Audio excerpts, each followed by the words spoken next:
Kisah Amy Carmichael dan penyelamatan Prena. India di awal abad ke-20.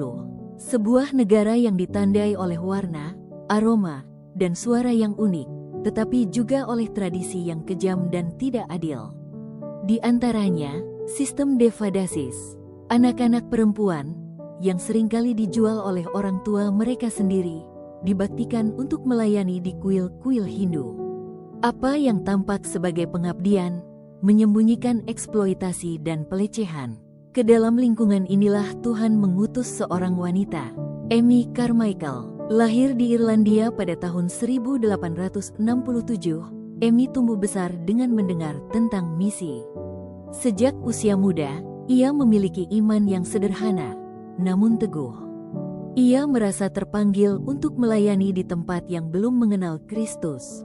Usaha pertamanya adalah di Jepang, kemudian di Sri Lanka, hingga pada tahun 1895 ia tiba di India. Di sana, ia menyadari bahwa panggilannya bukan hanya untuk berkhotbah, melainkan untuk menyelamatkan nyawa fisik dan nyawa kekal. Amy tidak mengenakan pakaian barat. Ia berpakaian seperti perempuan setempat, mewarnai kulitnya dengan bubuk kopi, agar tidak menarik perhatian dan diterima di antara orang-orang. Dan begitulah ia bertemu Prena. Prena baru berusia 7 tahun. Ia adalah seorang devadasi, seorang tawanan kuil. Suatu hari, memanfaatkan momen kecerobohannya, ia melarikan diri. Ia berlari di sepanjang jalan tanah, menyeberangi ladang dan sungai, sampai ia menemukan pintu rumah Amy. Bertelanjang kaki, gemetar, terengah-engah, Amy berlutut, membungkusnya dengan kain, dan berkata, "Kamu aman sekarang." Namun keselamatan Prena tidak diterima tanpa perlawanan. Beberapa hari kemudian, para pemimpin kuil datang menuntut kepulangannya. Amy diancam, dituntut, dan dicemarkan nama baiknya. Namun ia tidak menyerah. "Jika Tuhan mengirimku ke sini, Dia akan menopangku," katanya. Prena tidak pernah kembali ke kuil. Dan itu bukan satu-satunya. Seiring waktu, ratusan gadis menemukan tempat berlindung di tempat yang kemudian dikenal sebagai Persekutuan Dohnavur.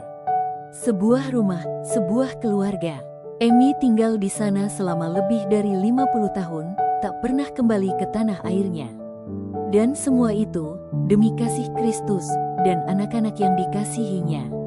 Kehidupan Amy mengingatkan kita bahwa mengikuti Kristus dan menjalani misi dapat mengorbankan segalanya. Itu bisa berarti melepaskan kenyamanan, keamanan, dan rencana pribadi. Tetapi, ketika kita berkata, "Ya," pada panggilan Tuhan, kita menjadi alat pembebasan. Mungkin Tuhan tidak akan mengirim kita ke India, tetapi Dia tentu saja menantang kita untuk membuka mata kita terhadap mereka yang terjebak dan memanggil kita untuk bertindak. Karena kita bisa memberi tanpa mengasihi, tetapi kita tidak bisa mengasihi tanpa memberi. Jika Anda menikmati kisah Amy Carmichael dan penyelamatan Prena, sukai video ini, bagikan dengan teman-teman Anda, dan berlangganan saluran antara kita untuk menemukan kisah-kisah nyata dan inspiratif. Dan berikan komentar di sini, bagian mana dari cerita ini yang paling menyentuh hati Anda?